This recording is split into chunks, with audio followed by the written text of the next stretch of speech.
Welcome to the Benz Nightshow. Kini yung higa sa kagabion si Benz sa atong programang The Benz Nightshow episode 22, the 12th of October 2020. Welcome. And breaking news na to kaganina magkaigsunan, nag-ilog na sa speakership si Representative Velasco o si Representative Cayetano.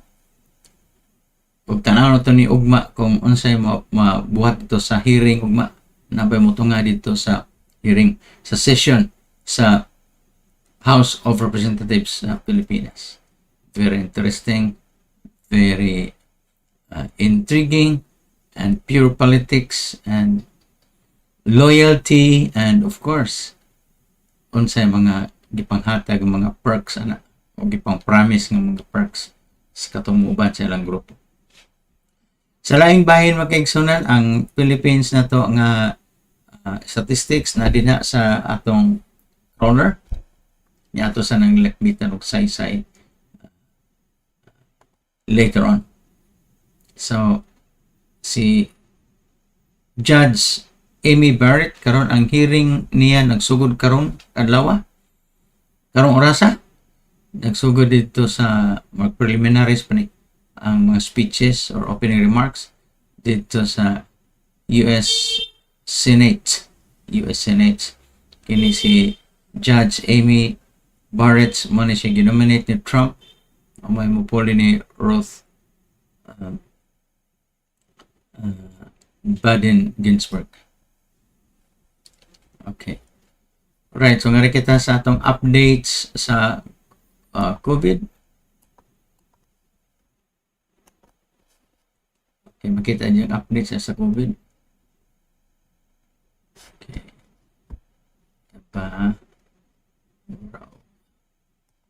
Nasa tayo gamay nga changes pagkabaton.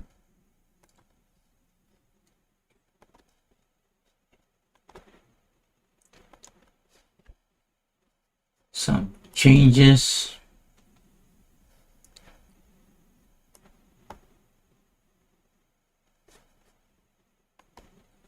Si Judge Amy Barrett, mag-extend babae ni siya, 48 years old, probably the youngest to be nominated to Supreme Court sa United States. And she has 7 children.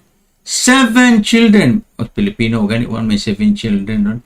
So ako nang buhat, ako nang taga-tanahon o akong tanawon o kanang 7 adopted ba na niya or 7 gina niya nga iyong gipanganak. Karbiya niya.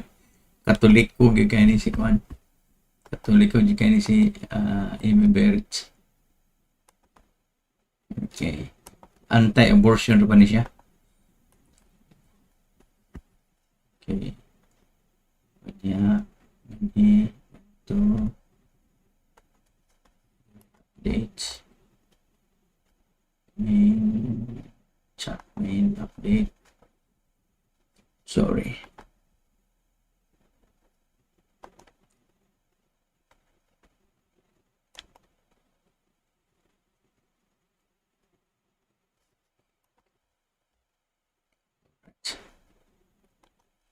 Balikan din makikisalanan ang world confirmed cases worldwide for COVID-19 is 37,584,742. 37,584,742.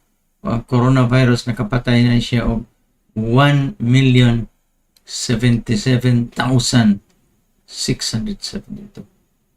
Krapiha na siya nagkag 37.6 million. Di matod pa nila times 10 ni siya. 376 million ang infected. Dili lang confirmed tanan. So ang confirmed kanina global cases 37.6 million. Estimated the cases to be around times 10 of the confirmed cases. So 376 million. Ang global deaths confirmed as reported 77,672. Grabe. And if you look at the map here, the center of my bar, saan po tayo kalibutan na eh. We have not learned our lessons, and there's no such thing as a learning curve in this case. Mas luyon ako, ha? Look at all these motion sa mouse na kulit nga. Mga data. These are daily cases worldwide. Peak any oh, on September 24, that's 361,019 cases worldwide in just 24 hours. Daily deaths, every day these are daily deaths. Yeah. So just gonna be namatay karon 4,455 or 4,455 just the last 24 hours.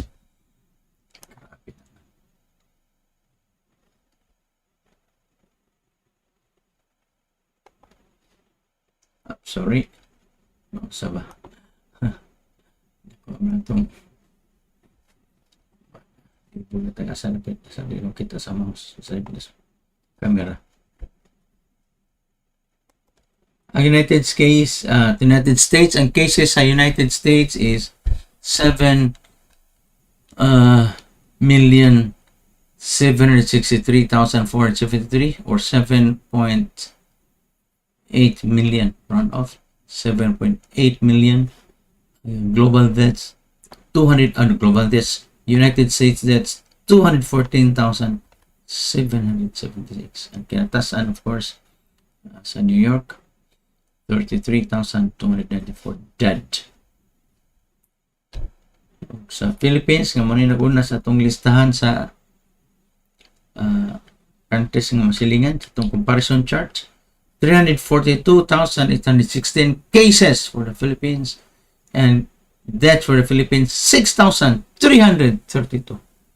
So, useless. We have nothing to show for our lockdown.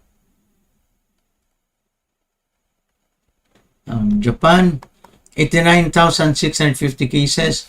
Ug ang Japan deaths, 1,631 cases only. Very highly populated nation. The cities are highly populated, and no lockdown, no economic lockdown. So, paano sila? Sila rin mga theme parks where the businesses are on, people are going to work, and no transportation lockdown. No transportation. Japan. Sunod ang Singapore, heavily tested.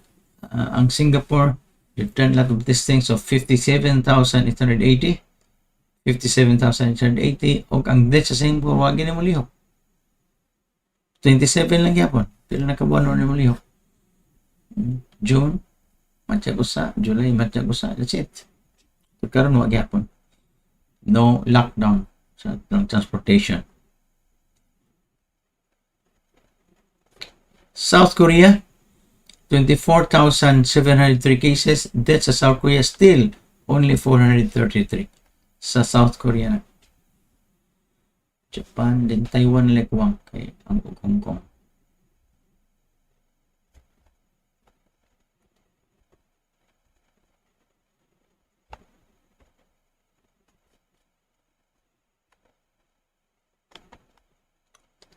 Taiwan, 529 cases. Taiwan, 529 cases. Deaths sa Taiwan, since the beginning, only 7 deaths. Only 7 deaths. 529, grabe, no? 529,000, only 7 deaths. Okay.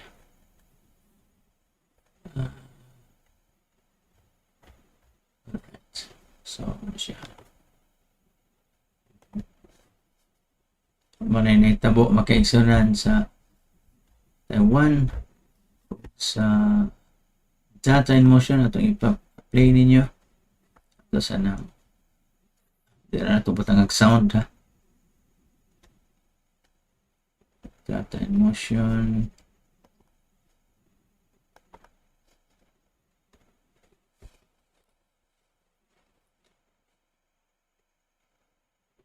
New cases. New deaths.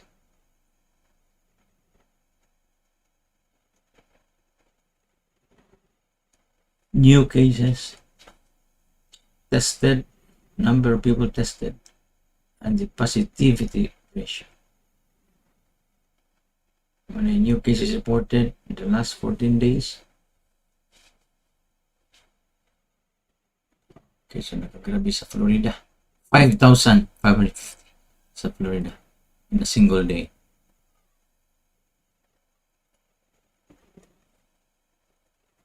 Worldwide,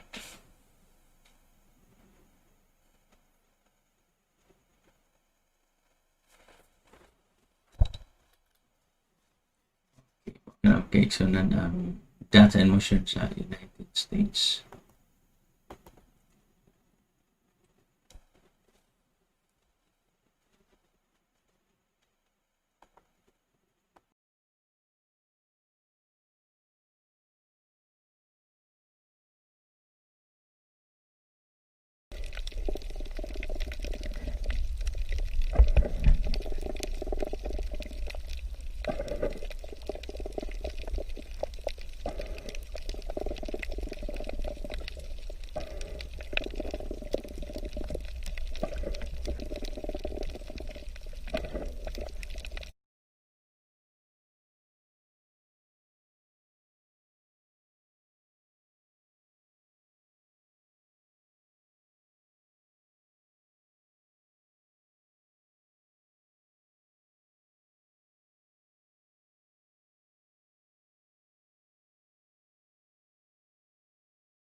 Na wala audio, taro nga na wala audio.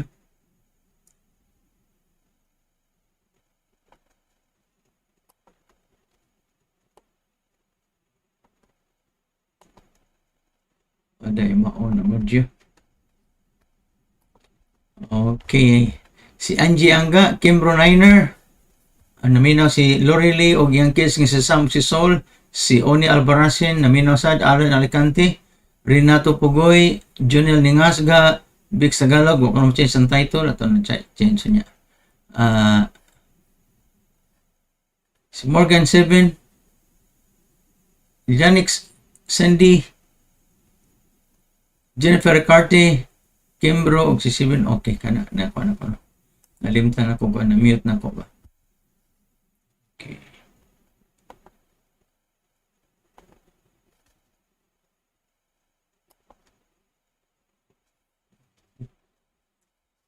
Bigyan ko na itong background. Okay na itong background. Kaya na mga underwater seeds.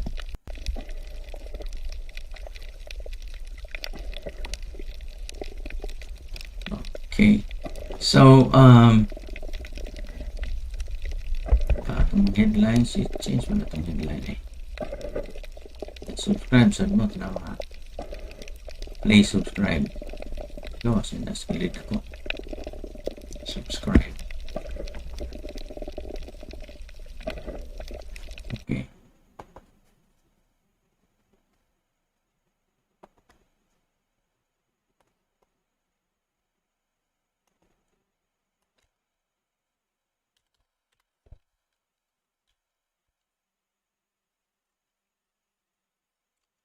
So, ang Supreme Court hearing ni Amy Coney Barrett, federal judge na siya sa Court of Appeals karon, unya Supreme confirmation hearing could be a firestorm karon.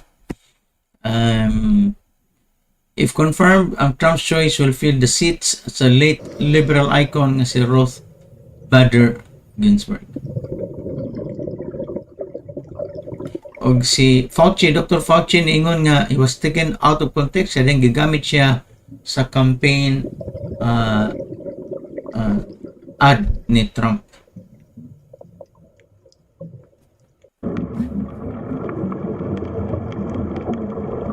Ang Nobel Prize in Economics is awarded to two Americans, and obviously magkaigsunan bahin niya sa game theory and auction theory part of the game theory. Si Paul Milgram o si Robert Wilson awarded the 2020 Nobel Prize in Economics for their contributions to auction theory. Si Milgram o si Wilson are both professors sa Stanford in California, USA. They were recognized for theoretical discoveries that improved how auctions work. According to Royal Swedish Academy of Sciences, they also designed auction formats for goods and services that are difficult to sell in a traditional way, such as radio frequencies. Actually, amot nga akong NTC wa na nila gamita. Pareha gig auction gig maayo ba? Theory. The economists invented new formats for auctioning many interrelated objects on behalf of a seller motivated by doing good for society rather than simply achieving the highest price possible. Ang seller na usually ang government man magbaligya og frequencies. In 1994, the US authorities first used one of their formats to sell bands of radio spectrum. Doing so helped ensure that taxpayers were benefiting from the sale of radio frequencies that were owned by the government but of enormous value to mobile network operators. The price for economics is officially known as the Sveriges Riksbank price. In economics, it was established by the Swedish Riksbank or the central bank and has been awarded since 1969 in the memory of Alfred Nobel, as I mentioned to you a few days ago. The price, they're going to share the $1.1 million prize in money. In 2019, the economics prize was awarded to Avijit Banerjee, Esther Duflo, and Michael Kramer for their work to alleviate global poverty. Duflo, as a professor of MIT, was the youngest person and only second woman to be awarded the prize. Yeah. Ang hyperreach theory, this is Banerjee. Ako man yung gimila sa akong hyperreach ng libro ko. Last week, the World Food Program was awarded the 2020 Nobel Prize for its effort, Nobel Peace Prize for its effort to combat hunger.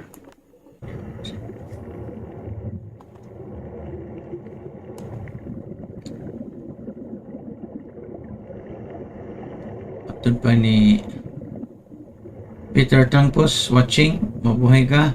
Marian Sodi na minusad, Jennifer Ricarte, unta ma-educate nimo about stock market in one of the episodes. Di na madag usa ka episode na usa na ka semester.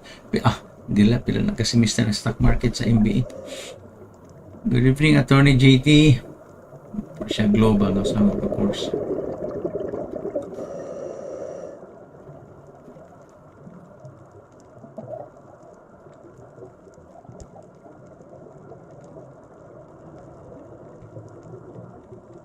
Si Trump magkaigsunan, nag-rally gid siya, gitangtang gid niya yung mask. Rally siya dito sa balcony sa White House. Ang tao sa ubos, wala mag social distancing. Ang BA, British Airways CEO, quits amidst the worst crisis in aviation history. Europe's second wave of COVID-19 intensities. Pope meets Cardinal George Pell. General George Pell man Australian makikisar nga na convicted bahin atong child abuse. The Wanted group singer Tom Parker reveals he has an inoperable brain tumor. Pakita na inoperable brain tumor.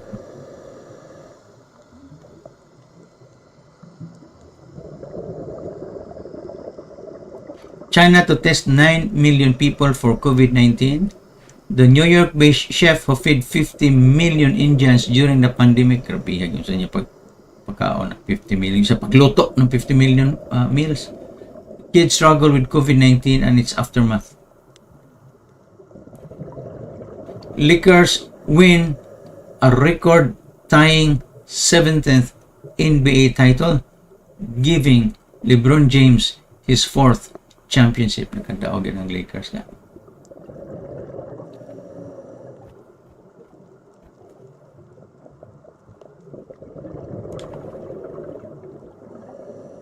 The United should expect 20,000 more coronavirus deaths by the end of October. Matod pa sa CDC director.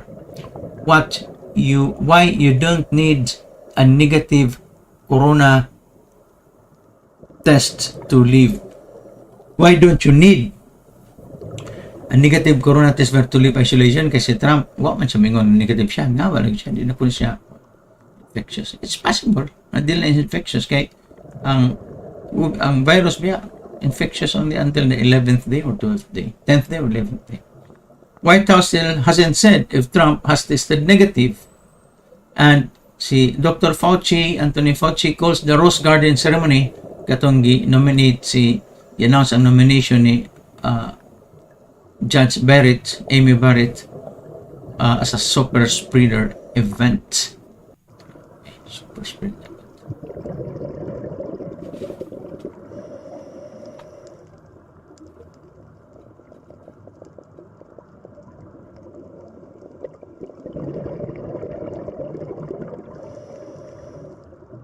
Sa nagbahin sa sports magkaisan si Magnus Carlsen sa chess ay ang 125 game unbeaten streak ended by Jan Krzysztof Duda. Ayan, napili siya Jan Krzysztof Duda.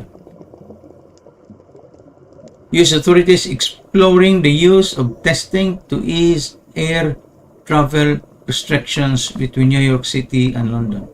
Americans are racing to create new businesses during the pandemic. Pubs and bars are closing as Europe battles the coronavirus surge. Experts question if it will work. Pag-close ba? Twitter flags Trump's false claim about his COVID-19 immunity. Facebook, however, does nothing.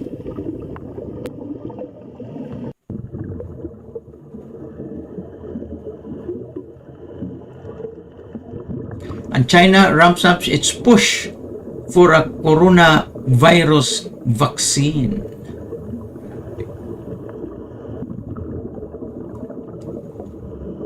Twindemic, ha? National flu and the COVID-19.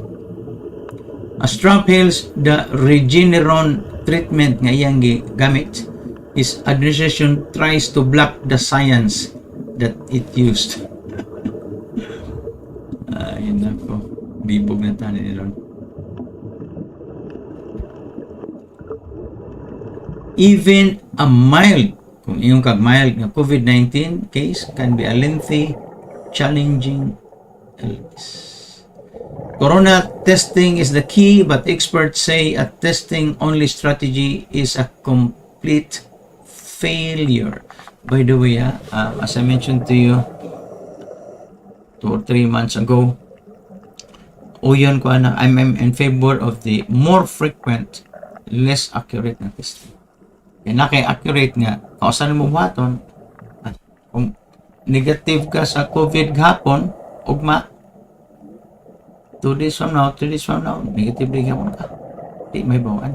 ng regular, frequent na testing compared sa highly accurate o niya infrequent. Useless ang accurate niya. Ikaw sa magka-testingan. Sa tapaog na negatively ka 3 months ago, negative sa kakaroon. No, it doesn't mean that way. It doesn't happen that way. It doesn't work that way. Now, usa kay inahan loses the hearing in 1 year after mild COVID-19 infection. Na, kabungol liquid infection.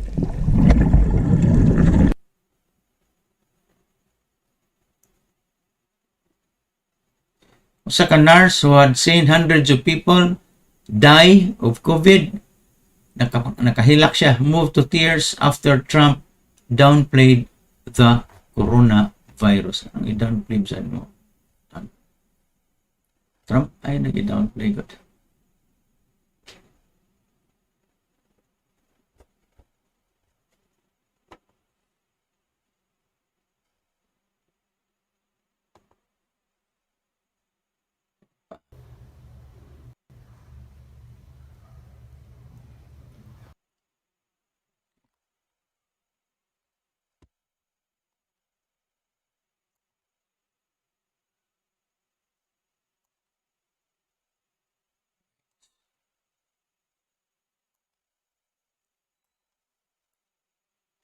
Inyong mga messages,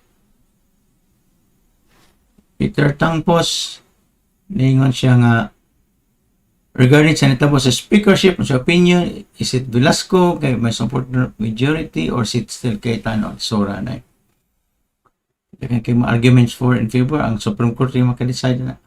Good evening, Attorney JT, watching from Oslo. Jefferson Santos. Yes, si Felipe Menusa is watching from Talamban. Salamat sa pag-ibuban ka na kung kaisaran kang panahon na.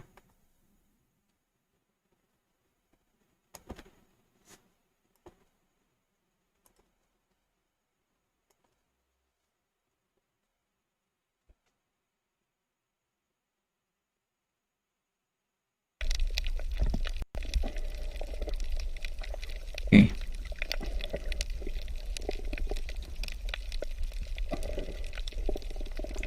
Now, kanang mga tao nga nag-ingon nga let's go for herd immunity without the vaccine din na listen kan. If you want to achieve herd immunity for 60%, global deaths 15,670,000 must die in order to achieve a 60% herd immunity. So herd immunity is a good theory. In practice, it's very bad because people will die. There are a lot of people to die. The estimate is based on the number of infections that have already occurred. Dr. Tom Frieden, a former director sa U.S. Centers for Disease Control and Prevention, or the US CDC, he said 20,000 deaths by end of October. More than 7.7 million have been infected with the virus in the US. 214,000 have died.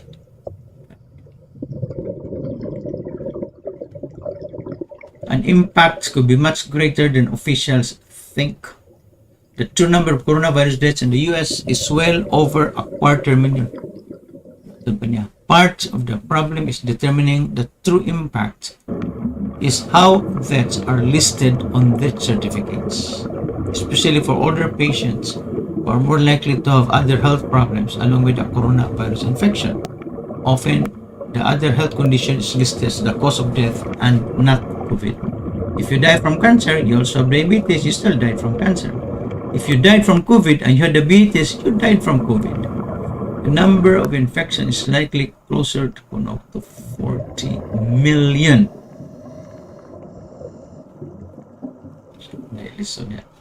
A wake-up call for politicians and public health officials. Sura ng mga kuwanay.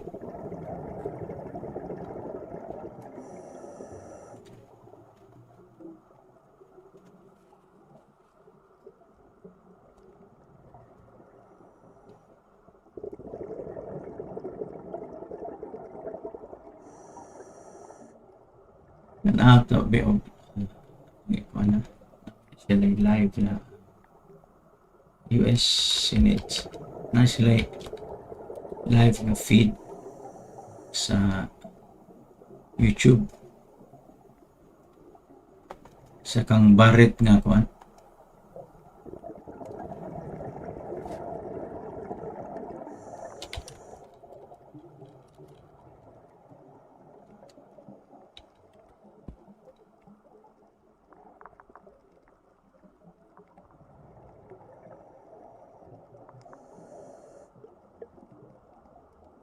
Sabi ng US ang ano to.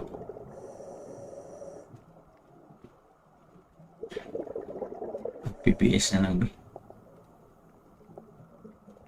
C-SPAN.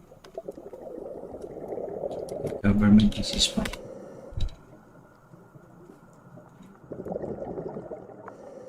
C-SPAN live now. Okay, ako i-share ninyo. Ini.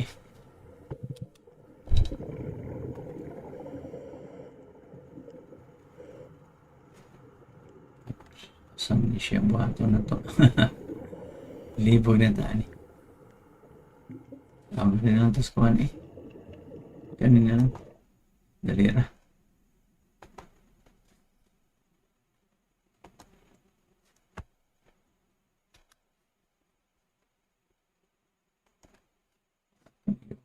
Sound.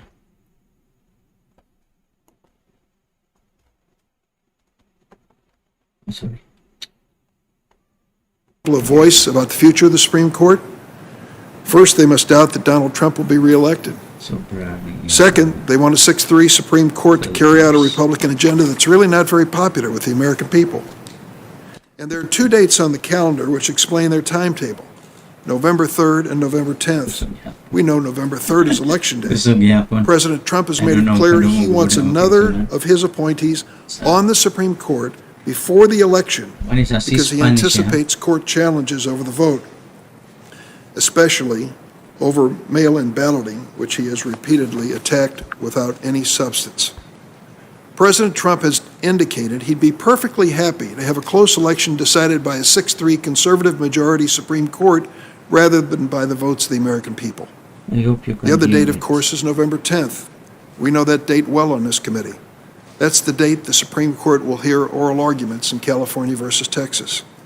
This is the case in which the Trump administration is urging the court to strike down the entire Affordable Care Act, including protections for tens of millions of Americans with pre-existing conditions. It's unimaginable that in the midst of a pandemic, the Republicans want to strike down a law that 23 million Americans rely on for their personal health insurance, and millions more for the protections given to the writing of future insurance policies.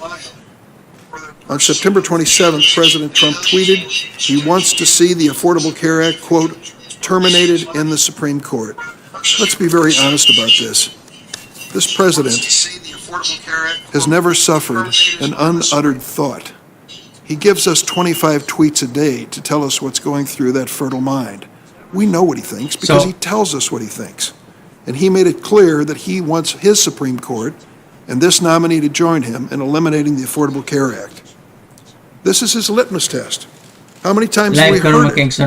How many times have we heard his criticism of Chief Justice Roberts for failing to strike down Obamacare? When he was running for president, then candidate Trump tweeted, quote, "If I win the presidency, my judicial appointments will do the right thing," unlike Bush's appointee John Roberts on Obamacare. Think it would mean what it mean if the Republicans wished to strike this down. All the people who would lose their coverage, which we have heard recounted repeatedly this morning and will hear even more. Republicans in Congress have been upsetters, but they don't have the votes to do it. They couldn't get it done in the House. They couldn't get it done in the Senate thanks to 3 brave Republicans, including John McCain.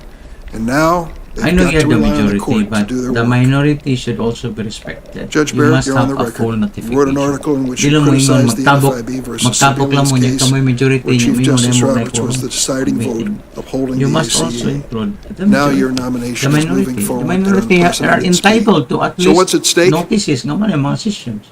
I'll show you Suspended man what's at tong stake kuwan. here. Di ba? Suspended man tong session. I want you to meet Kenny Murray from Tinley Park, Illinois, and his family. Last year, I had a O saan privilege of mga meeting the family in my Washington issues office. na Here's a picture of Sue, Ken, their daughter Maddie, and their son Kenny. Sue and Kenny Murray told me that their son Kenny was diagnosed in utero with multiple complex congenital heart defects.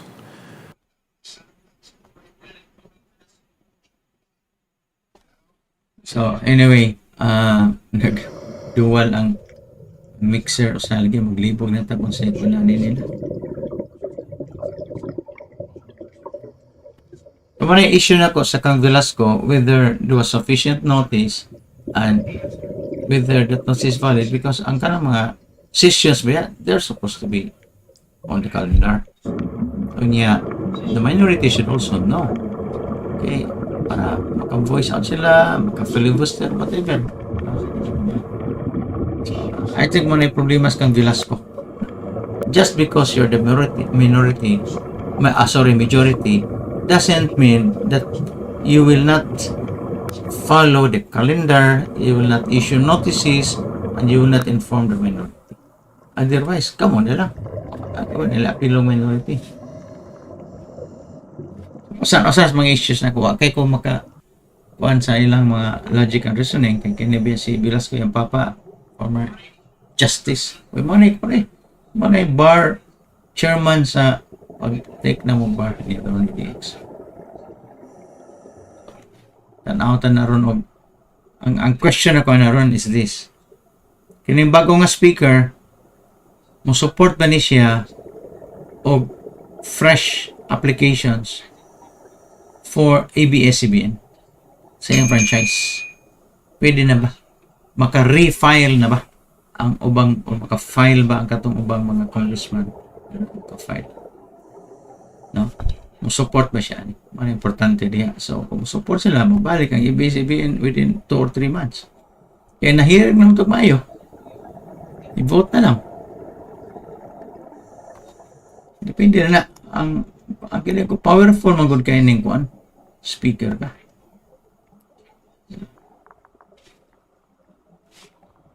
Susundutas pawikan sa luyo. Magnas. Kuan. Sige. So, kita magkuhat lang nila pero display power, display of money, display of pomp and circumstance. Saan sila? And ang katong kang Trump nga, I think gusto ko mag-focus ko usa ka kuan makaigsunan, usa ka session nato nga mag-focus ang kita sa katubang mga ipang-mention ni Trump ba kami nasa sakit.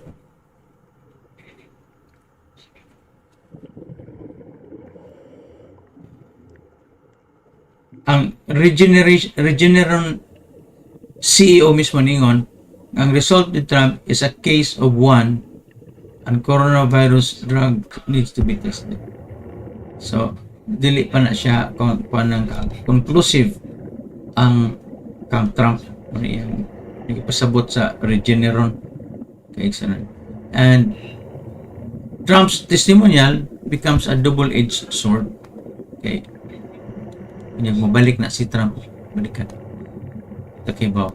Eh, di mo sa siya musultik, negative na ba siya?